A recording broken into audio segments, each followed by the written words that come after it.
Hi YouTube, this is Kevin with Sugar Beet & Co. I'm here to show you how to turn a nice thin finial.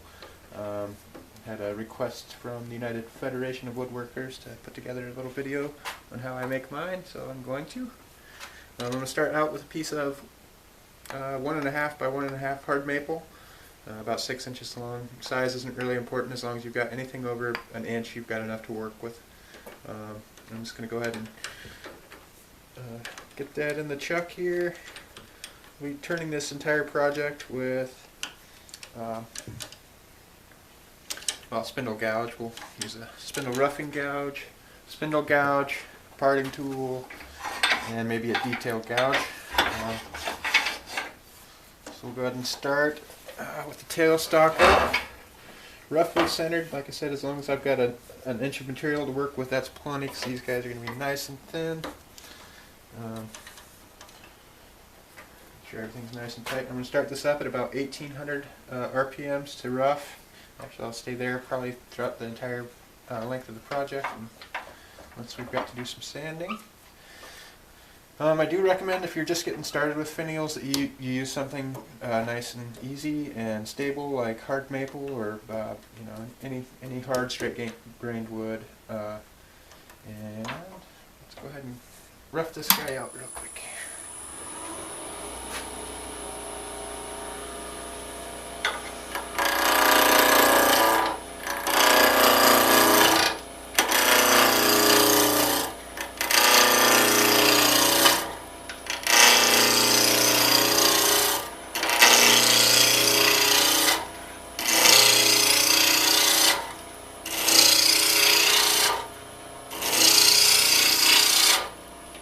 I'm not going to get it roughed too thin, just thin enough to be round.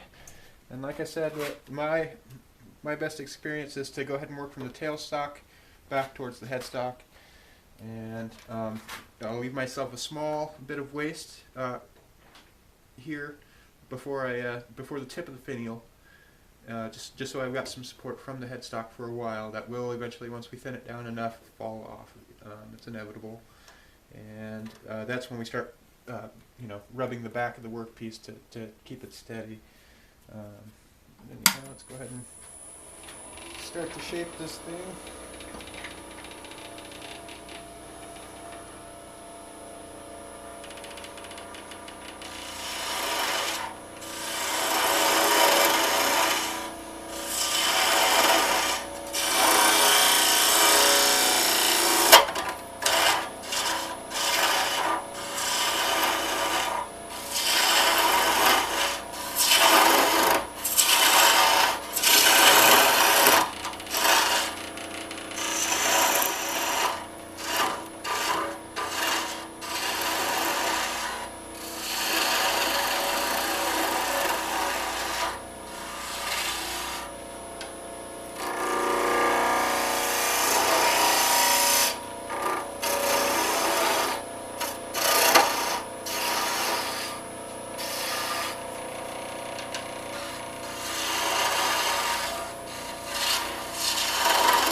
Okay, so I'm going to start the tip of the finial here, and I'm just leaving this little bit as some waste to have support from the tailstock.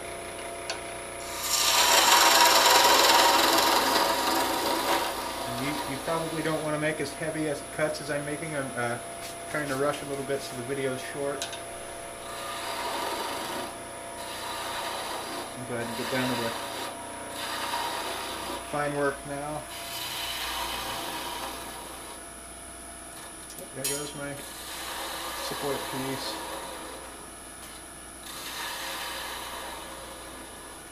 A little bit sooner than anticipated, but that's okay. We'll just have to be extra careful and fight the little bit of wobble that we'll get as a result. So I've got to pull this out of your way so you get a better view. And I work on about 1/4 inch of the finial at a time, so I'll go ahead and finish the end. You might see me remove a little bit of material back here, and that's just to get it out of my way so I can get the tail, or the the tool rest nice and close. But that'll be it. I'm working, at just a little bit of a time, and then smoothing, the next portion into that, and just that's how I do it all the way down.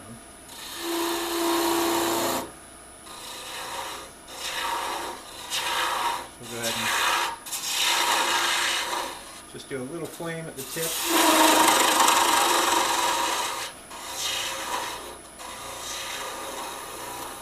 And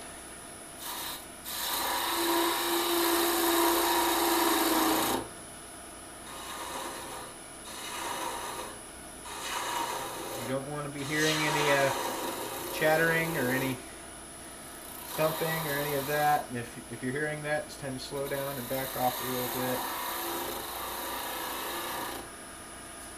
And I'll lower my tool rest just a touch.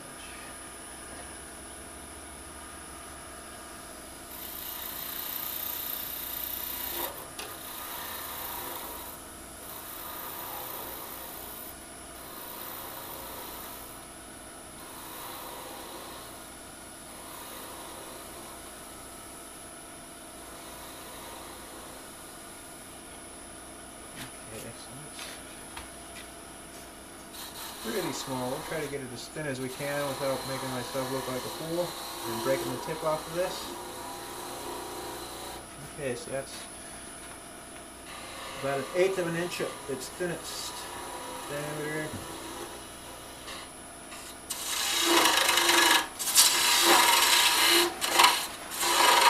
And like I said, just to get my tool rest a little bit closer, I'm removing a little bit of this material back here.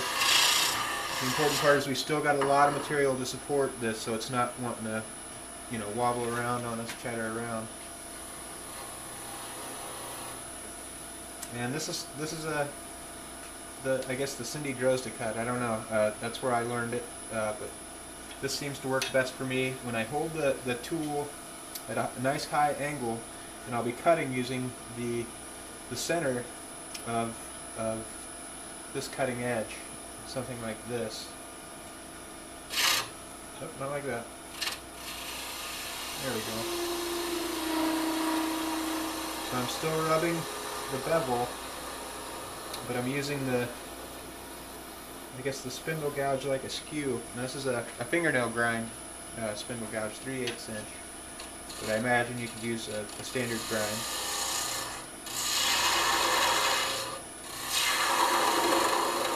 Start to thin out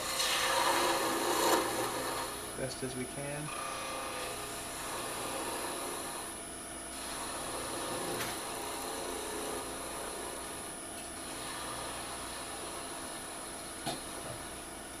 And when you wrap your hand with your thumb on top of the tool rest and your fingers behind the workpiece, and if you don't feel comfortable doing this, don't do it. It's an acquired taste, I guess you'd say. But anyhow, you're making really, really fine cuts. So small that any chips that you're cutting off are not going to be large enough to be splinters into your fingertip. And if you end up with a splinter in your fingertip, you've done it wrong. You need to go lighter. Nice peeling cuts, like you would get with a skew.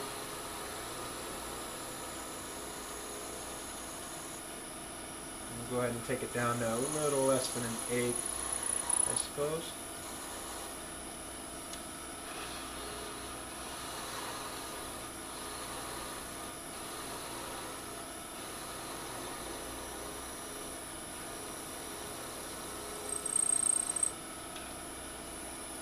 Alright, so again, a 1/4 inch at a time. You saw me work at the very tip, that 1/4 inch, got that nice and shaped out, and then backed up another 1/4 of an inch. I've still got all this material here to support this. And if I were to go ahead and thin this down gradually all at once, I would be getting a lot more chatter, a lot more movement there in that piece.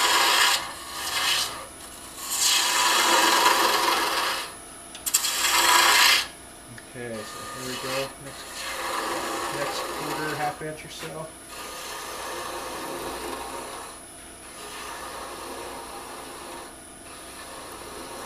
And we'll just go and blend that into our last cuts as best as we can, and try to keep our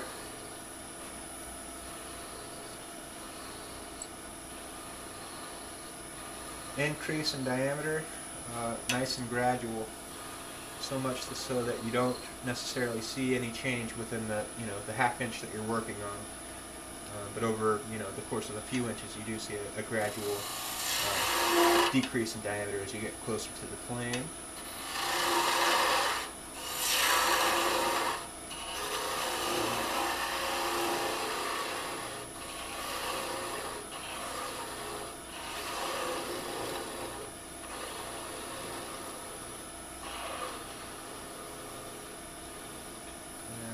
That's coming along great. No deep tool marks. You do see a little bit of rub marks, but nothing that's going to require much sanding. And keep backing it up.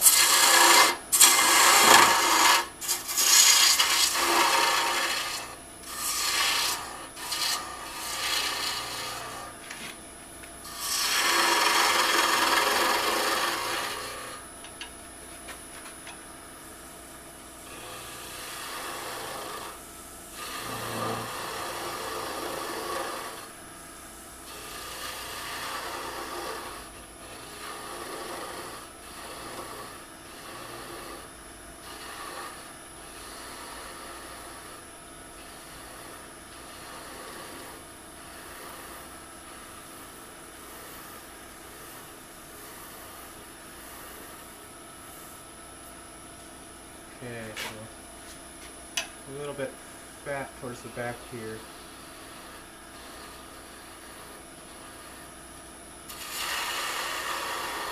We'll go ahead and blend that in with our next cut. Series of cuts, I should say.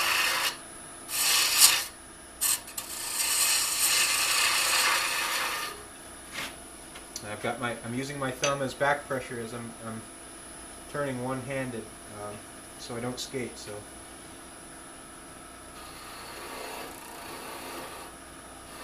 that's something I guess just takes a little bit of practice to get comfortable with, and extreme caution.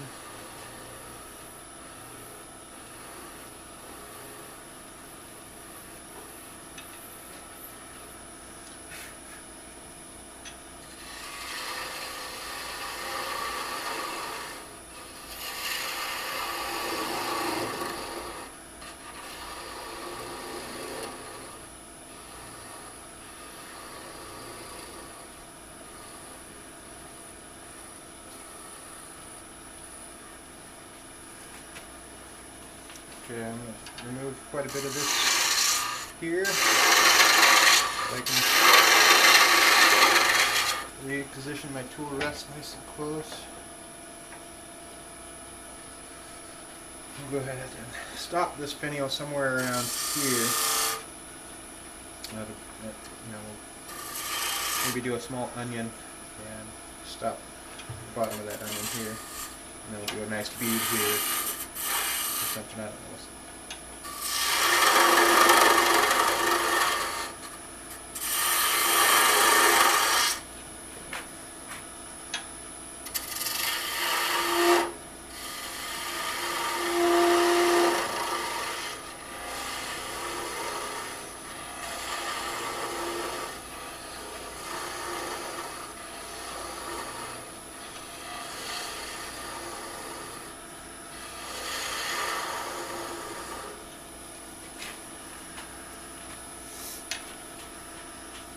This is where it helps to not have a lot of coffee in the morning when you're working on these. I don't have a very steady hand myself.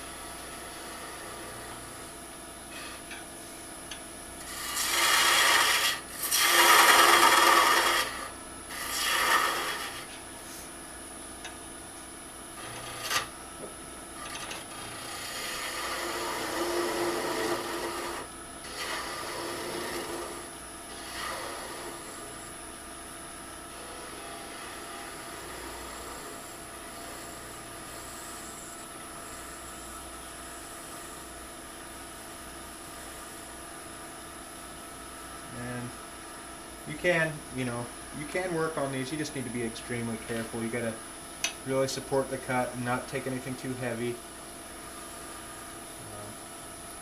Chances are with this, hard maple, I could probably come back and cut some details here on the tip of the finial with it this long, as long as I'm good and careful. In fact, we'll go ahead and give it a try. I'll just cut in a little line here.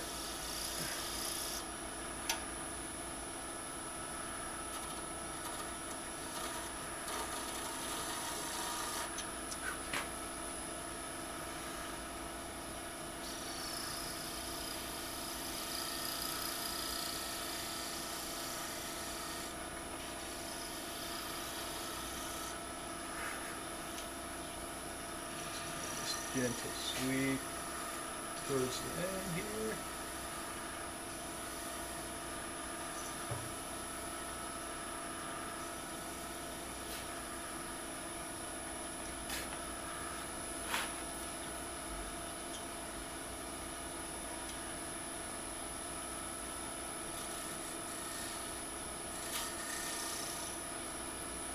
To rest just a touch right here.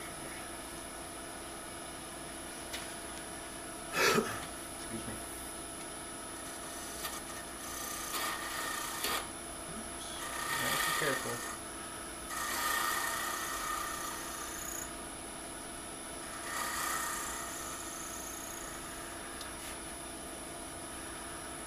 You don't want any catches while you're working on this guy.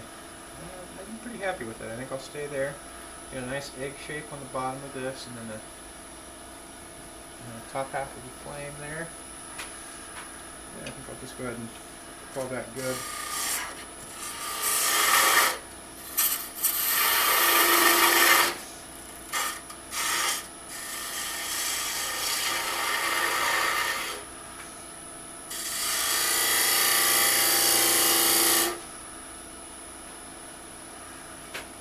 And go ahead and start to shape that onion.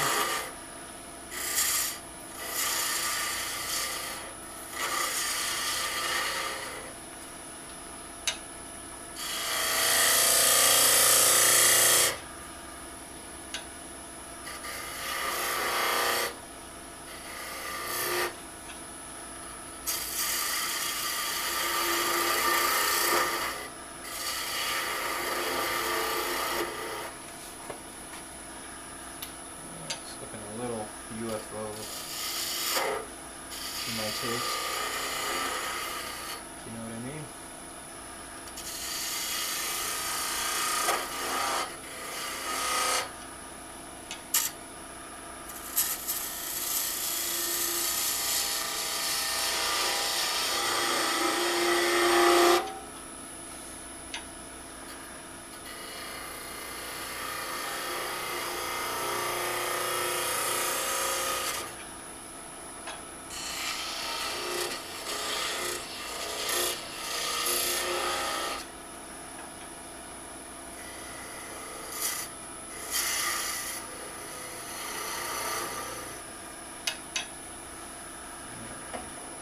Lower this down again so I can get that nice steep angle there.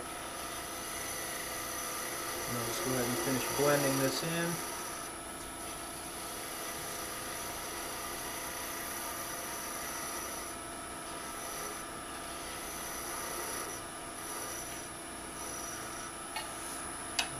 Looking a little fat here.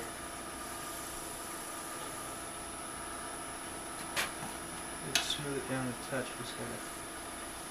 And I could probably come back and sand this enough to blend it. It's not that far off. But anyhow, I'll go ahead and quit there. Now, normally when I'm making my ornaments, I'll be wanting to do them fast. So I'll just turn a bead, usually at the top of my, or at the bottom, depending on which way you're looking at it, the bottom of my onion, and then make a small tenon to attach to my bulb. So,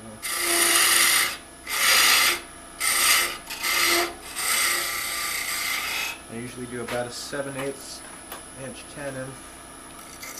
Yep. I'll go ahead and smooth out this bead, or maybe we'll make it a cove. 2 coves and a bead, it doesn't matter. What's your preference? And we're going to skinny it up just a touch.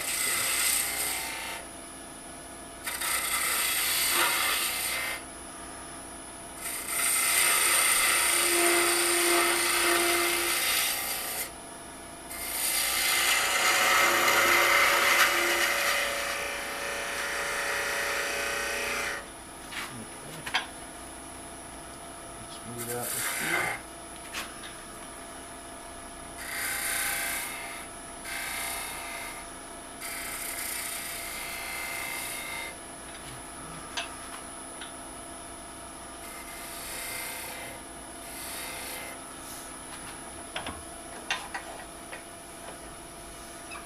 This is kind of my thing. I like to do a nice little detail line in here. Just kind of helps make the bead look a little more pronounced to me. I don't know. Personal preference, I guess. And then I'll just take and hit that with a little 220 before I part it off.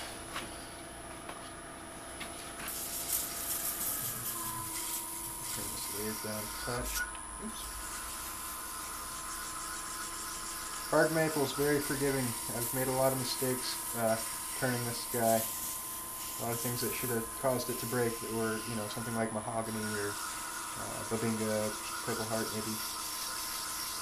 Something that's prone to chip out.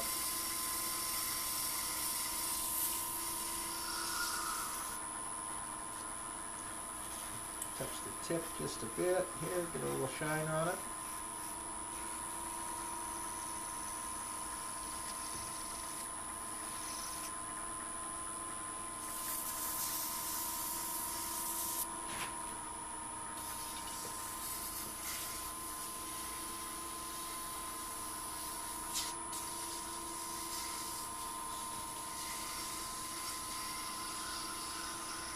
And under normal circumstances, I might spend a half hour, 45 minutes turning, you know, this same piece that I'm trying to rush through here. So please forgive me if a little of my cuts have been sloppy. I'm trying to hurry. Not spend too much time standing or getting through any of the minute details that we're all familiar with.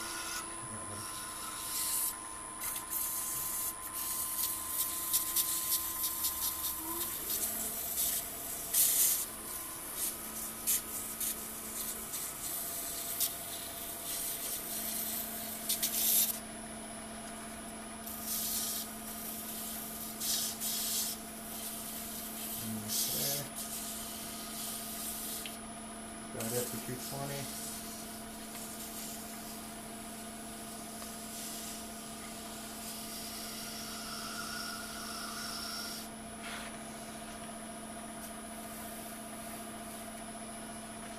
Hit it with a little 320. Excuse me.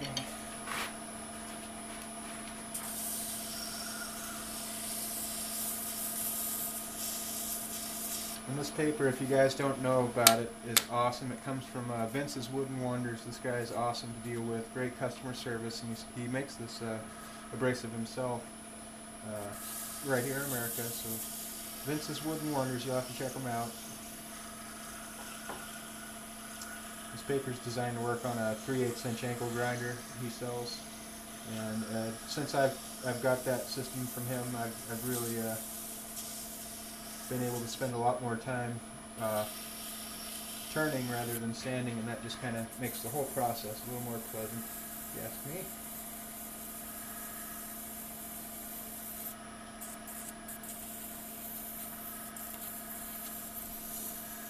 Yeah, I won't go into too great a finishing detail on this guy, just trying to smooth it up a touch, and then we'll hit it with a little bit of HUT friction polish, wax stuff. I'm not sure what it is. My neighbor brought it to me, and it's pretty awesome stuff.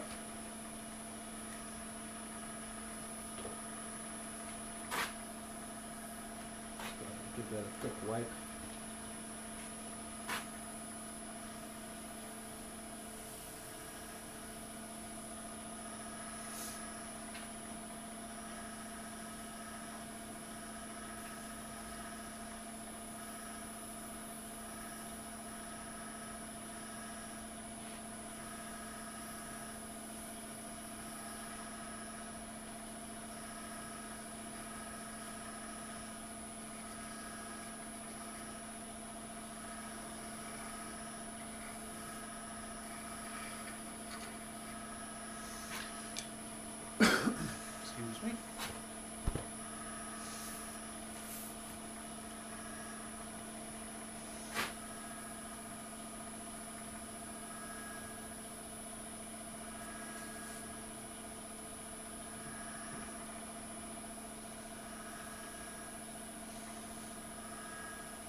this hard maple to start. You know, if you're just learning these things, it's an excellent medium.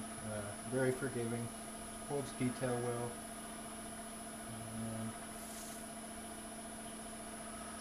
Really should have broken by now, as sloppy as I'm being with this guy.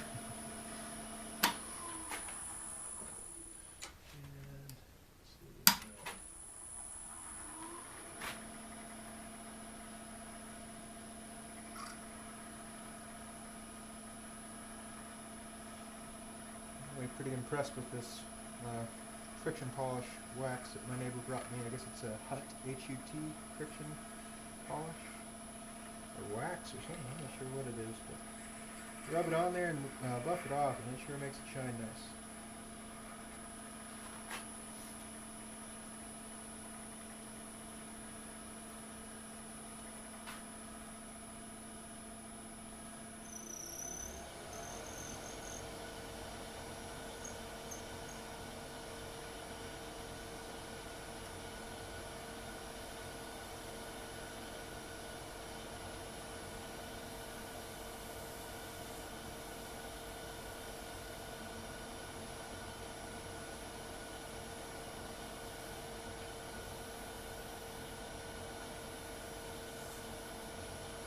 Alright, that should be it. We'll just go ahead and part that guy off.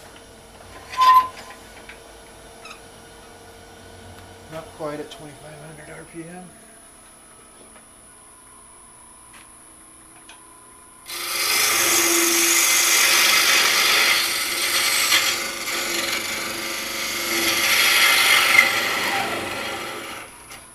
And that'll do it. There you have your thin finial. Like I said, just light cuts and that nice high-angled push cut, I guess you'd call it. And that's about it. Thanks a lot for watching, and if you have any questions, go ahead and leave it in the comments section. I'll get back to you.